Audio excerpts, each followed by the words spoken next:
Those sharing those testimonies there, and it's just good. One of my most favorite services of all times was just like a testimony, inspiration type of thing, and you sit around, sing a bunch of songs, and give testimony of what the Lord's doing and what He's done. And I love hearing testimonies. I love hearing how God is working in people's lives and things like that. There, so I praise the Lord for that.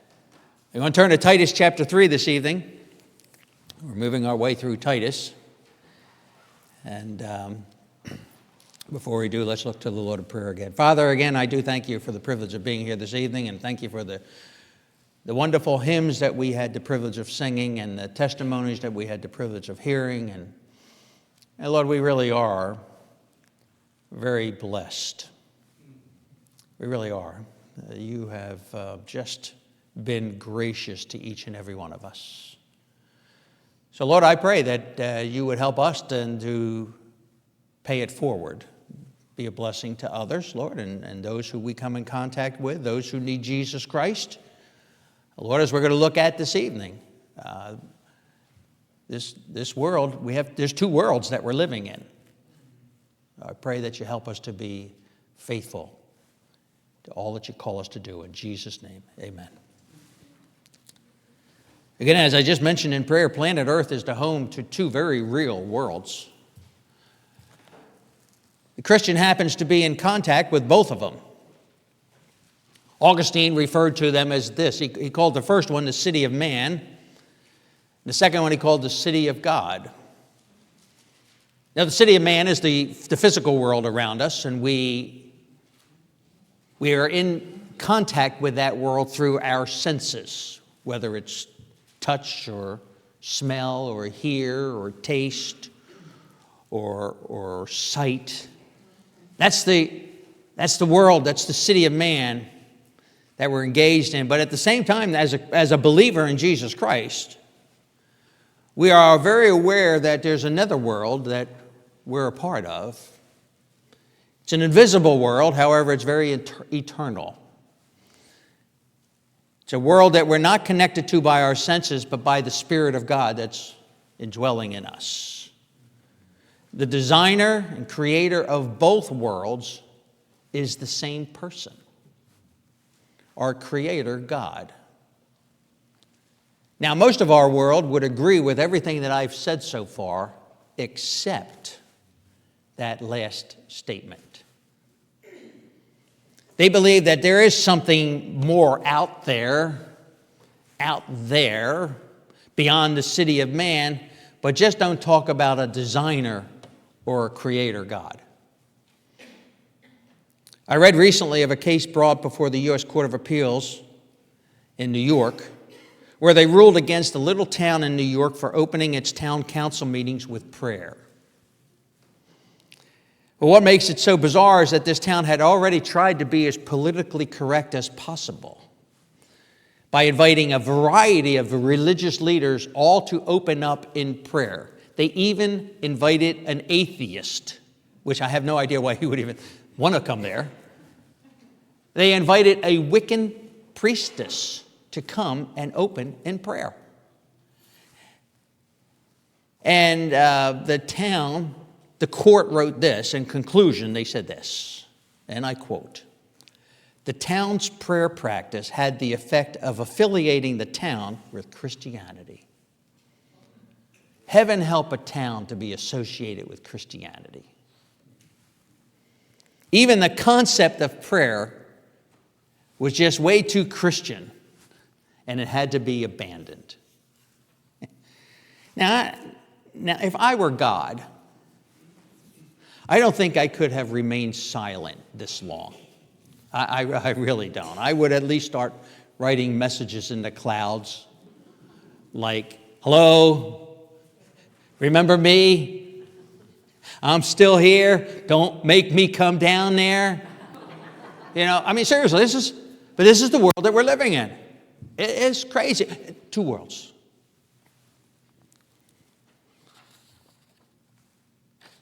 Well, folks, as I was preparing this message again, I studied again this week, I thought this question, and I thought I'd ask it to you. Has it ever occurred to you that the reason Jesus Christ did not take you immediately to heaven the moment you got saved is because he wants you to live in this city of man, but represent the city of God to the rest of the world. And the greater the difference between the two, the greater the noticeability between the two.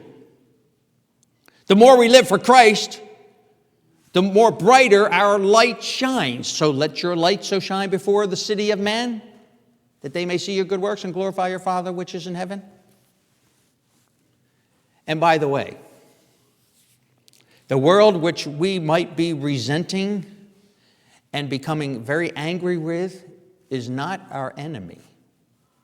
It's our mission field. The world out there is our mission field. And Paul's about to inform the Christians living in Crete, the city of man during their time, that Christianity does not remove the Christian from society. It makes the Christian a productive member of that society. And folks, hopefully we'll discover this evening quickly as that Christianity should make every one of us a remarkable standout in our world today. In the first area that we're going to look at, where Paul talks about here, Christians should show a remarkable distinction between the city of man and the city of God. There should be a remarkable distinction in their attitude and response to their rulers. Now, I'm going to say this. Please do not get mad at me. I am strictly the messenger this evening. But the passage that we're going to be looking at was inspired by God. Got it? Say, yes, Rick, I promise I will not get mad at you. Say it loud. Yes, Rick, I promise I will not get mad at you. Okay, very good. You're absolved. Okay.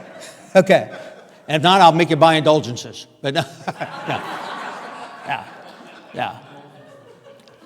Remarkable Christianity is going to show itself by how we respond to those in authority over us. Look at verse 1, chapter 3, verse 1. Paul says, put them in mind to be subject to principalities and powers, to obey magistrates, to be ready to every good work. Paul starts out, now he's writing to believers in Crete. And you remember what the town of Crete was like. We'll talk about that in a moment. He says, put them in mind, which it's in its present tense. The verb is in its present tense. So Paul is telling Titus, keep reminding the believers there. Keep reminding the believers of all of these different issues. Now again, if you look back at chapter 1, verse 12, it tells us the reputation of these Cretans. They were liars, evil beasts, and slow bellies. Okay? Not exactly the kind of people that respond well to authority. And this is the people that Paul's writing to, the believers in this town, this city of Crete. He says, Titus, keep on reminding these believers that they are not to act like their forefathers. They are supposed to be standing out and be remarkably different than the city of man, even though they're living in the city of man. And he goes on to say, be subject and obedient. That word subject means to place under in an orderly manner. So be subject, and the hard part for me is this is not a suggestion. It's not you might want to think about this.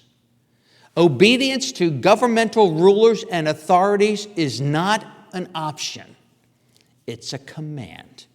Now again, don't shoot the messenger. Okay? Paul expected these believers in Crete to obey the rulers and authorities who represent the government and all of their laws. So let's put it into 2023.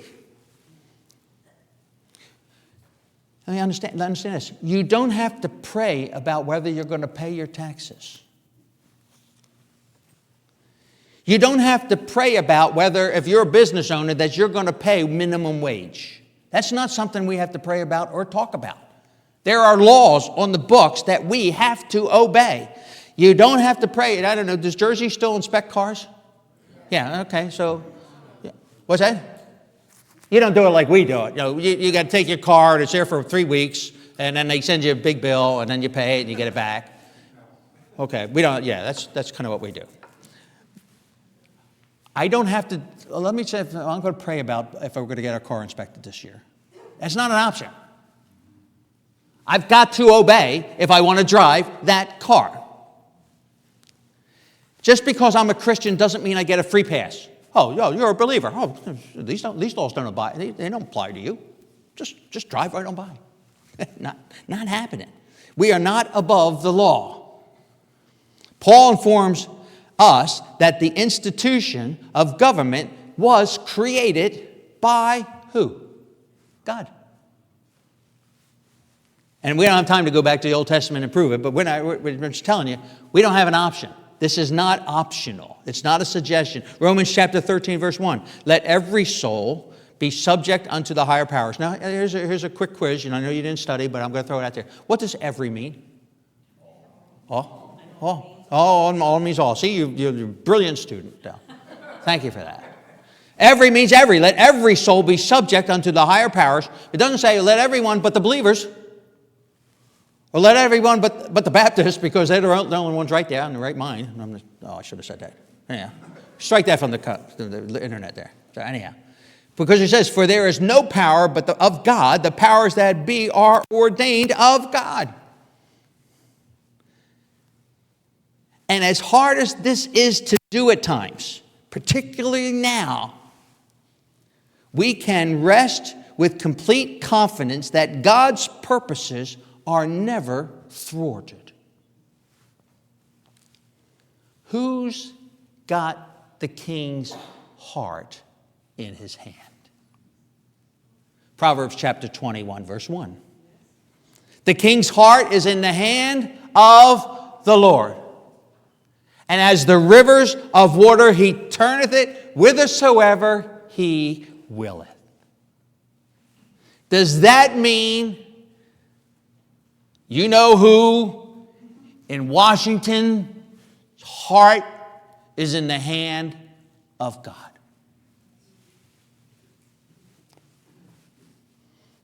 I don't know where his brain is, but his heart, I know where his heart is.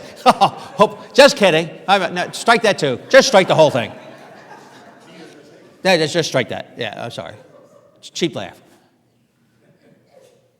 But see, even that joke is wrong.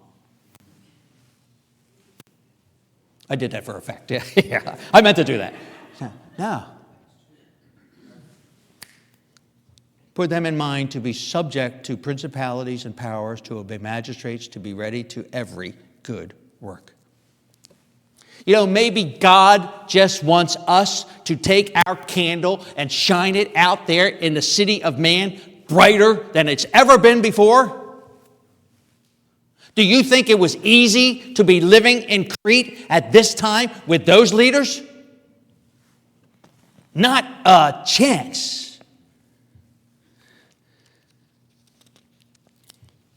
Which I want to look at another principle here. We are also then to obey civil authorities regardless of their attitude towards the gospel. And again, folks, I admit it can be very, very difficult at times. Because some American presidents quickly earn my respect, but some of them, again, to be completely honest, for me, make obedience a struggle. It's really hard. That's why it's not natural. It's supernatural.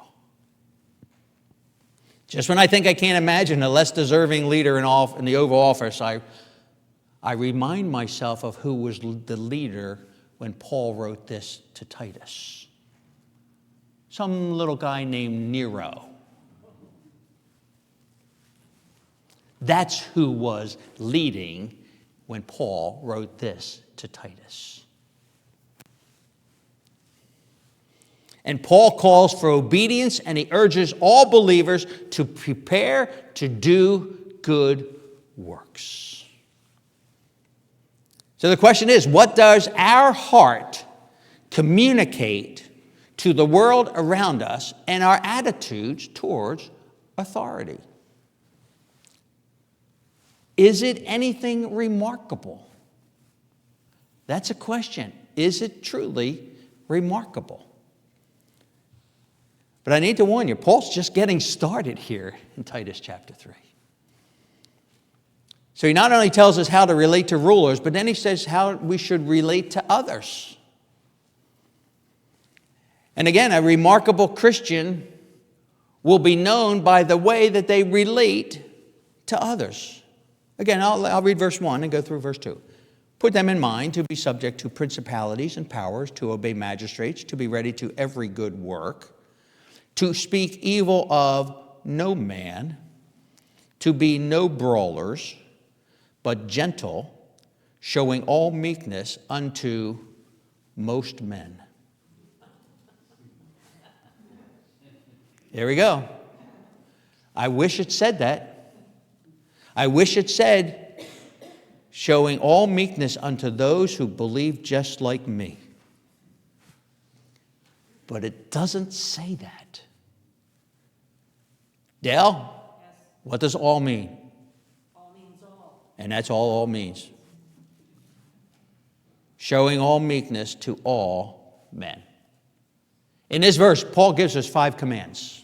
And we'll do these quickly and we'll be done. Because I'm not going to finish the whole lesson. There's no way in the world I'm going to get it all done. Command number 1. Paul says, go the extra mile. Go the extra mile. And that's what he talks about towards the end of verse 1. He says to obey magistrates, to be ready to every good work. Paul says here's how to reveal remarkable Christianity there on the island of Crete and everywhere else this letter's being read. Be ready, be eager to go out of your way to serve your community leaders and the people that surround you in this city of man. That's how you become salt and light.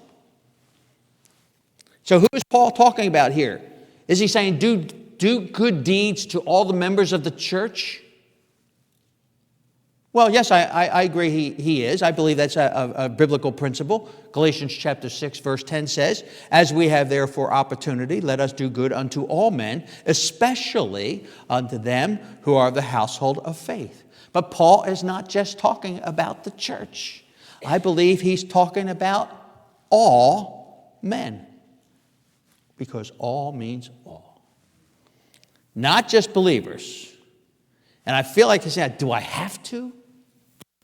But just think about it. Think about this for a moment. Who was the authority over the Jews at this time? Not Nero, but the soldiers.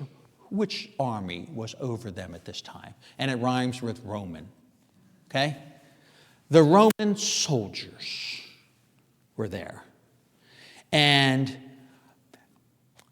the Christian, all he would have to do is feel the touch of the Roman soldier's sword on his shoulder.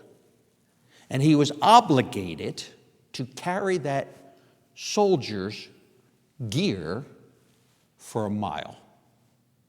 So if a Roman soldier would go to any person and tap him on the shoulder with his sword or spear, that person would drop everything that they had and take that soldier's gear and carry it for a mile. Now, in those days, a mile, they equated to 1,000 steps.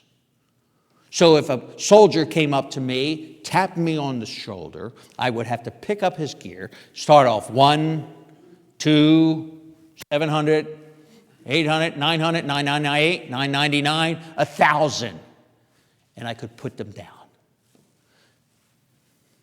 But you know what Paul says? That's not a way to show remarkable Christianity. Go another mile. That's where we get the term. Go the extra mile. Because if they tapped you on the shoulder and you get to 1,000, you turn around to the soldier and say, you know what, because I'm a Christian, I'm going to obey God, and I'm going to carry it for another mile. What do you think that soldier would do? It's like, whoa. That's remarkable Christianity. That's what it is. Again, go the extra mile. That's what Jesus said in Matthew chapter 5, verse 41. Here it is. And whosoever shall compel thee to go a mile, go the extra mile.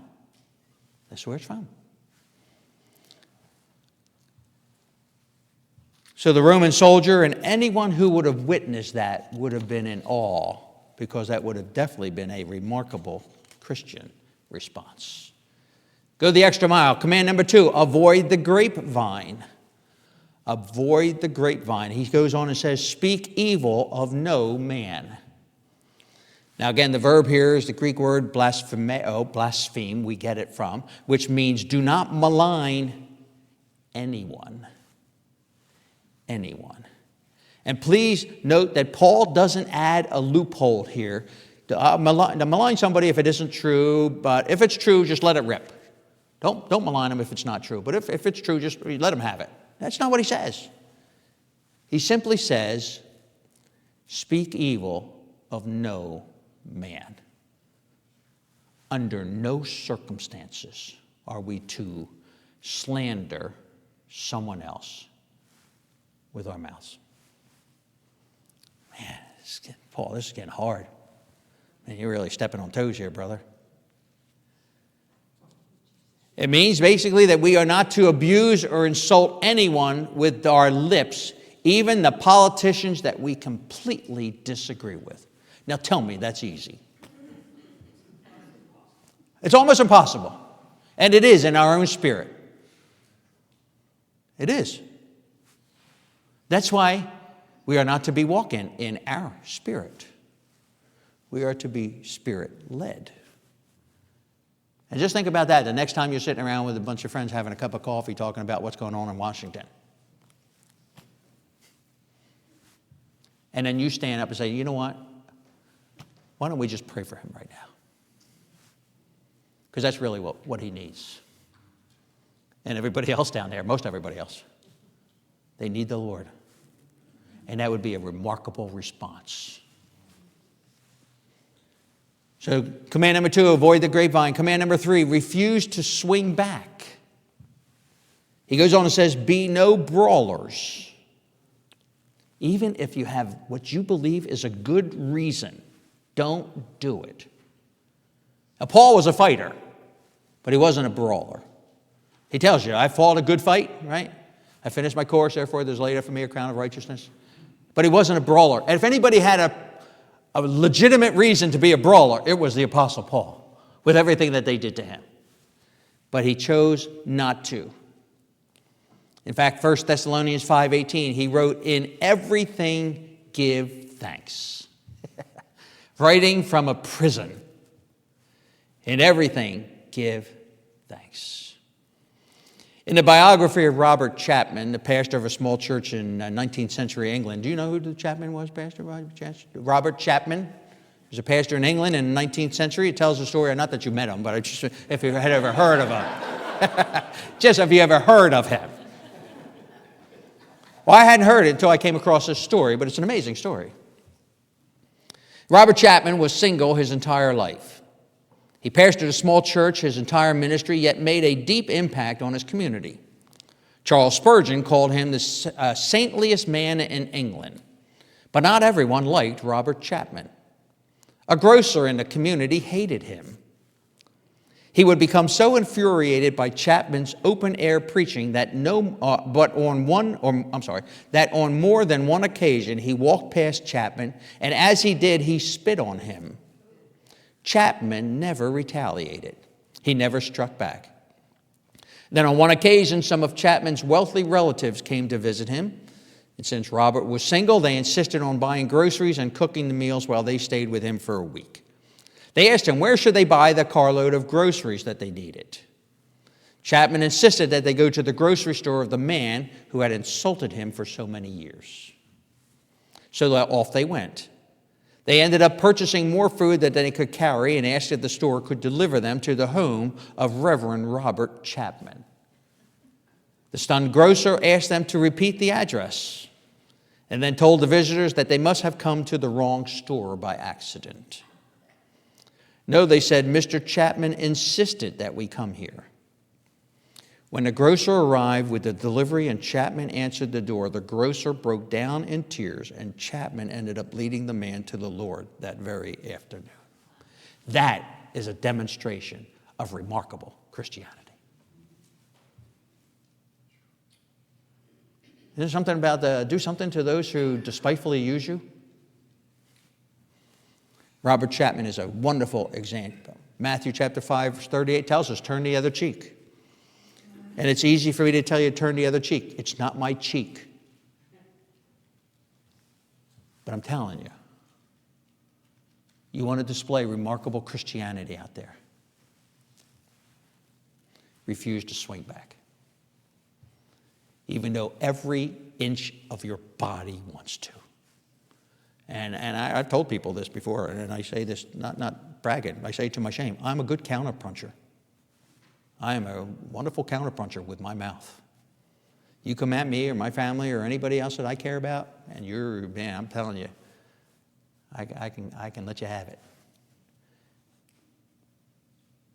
So when I say that God is working in my heart too, when I'm preaching, I'm not preaching to all of you guys. I'm preaching to all of us here. Refuse to swing back. Command number 4, stay the course in spite of how you are treated. Because he goes on and says, be gentle, but gentle. The word gentle doesn't quite translate the depth of the character of this word, and it's only found in 5 times in the New Testament.